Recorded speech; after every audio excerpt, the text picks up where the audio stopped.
Lars from Netbook News here. Today we're over at BenQ, which are based in northern Taipei, and you might have seen their previous netbook. This is the U101. This is the blue version, and it's also available in black, white, and pink. One feature we weren't actually aware of that this one had is a really simple hard drive upgrade feature, if we can get the battery out here. As you can see, the hard drive is accessible from the back of the netbook, which means you only need to remove a single screw and off you go. This model has somewhat limited availability.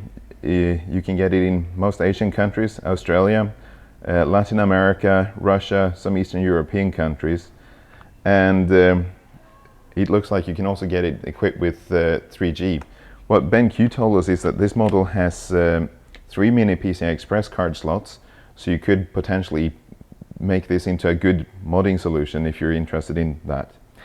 However, this is not what we came here to look at today. This is the model we came here for. This is the new U102. This model looks familiar. We saw something like this at Computex, although BenQ seems to have changed the design a little bit. This is a simpler design. We got told that this is bundled in Taiwan with 3G contracts, although it doesn't actually have built-in 3G, so you're actually having to rely on an external USB dongle. Let's start with taking a look around the ports, what we got here. We got an Ethernet port, a USB port, a headphone and microphone jack, and a memory card reader on the left side. On the front we actually have nothing. The speakers are hiding underneath here. On the other side we have a hardware switch for the Wi-Fi, which is always a welcome addition, 2 USB 2 ports, D-sub connector, the power connector, and a Kensington lock slot. On the back is the battery, and the standard battery is a 3-cell model. They got an option to ship this with a 6-cell battery.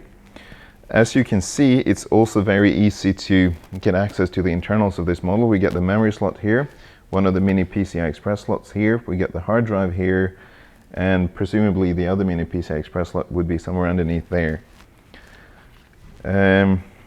It's very glossy on the lid. It's picking up fingerprints really quickly, but it's the way things goes. As you can see, the touchpad is quite different on this model. It has no actual physical buttons. Instead, you're ending up clicking the corners of it. That's kind of similar to Apple's MacBooks. We also have a noise cancelling microphone here, which might not be quite obvious at first look. We also have a LED status indicator here for when you're receiving email. It has dedicated at least double function keys here for media playback, which is also a fairly novel function. The keyboard layout looks pretty good. It has all the buttons in the right places, all the keys where they should be. No complaints here at all. Above the screen we have a 1.3 megapixel webcam, and the screen has 1024 by 600 resolution. It's, I don't know, it's not, no, it's definitely a glossy display.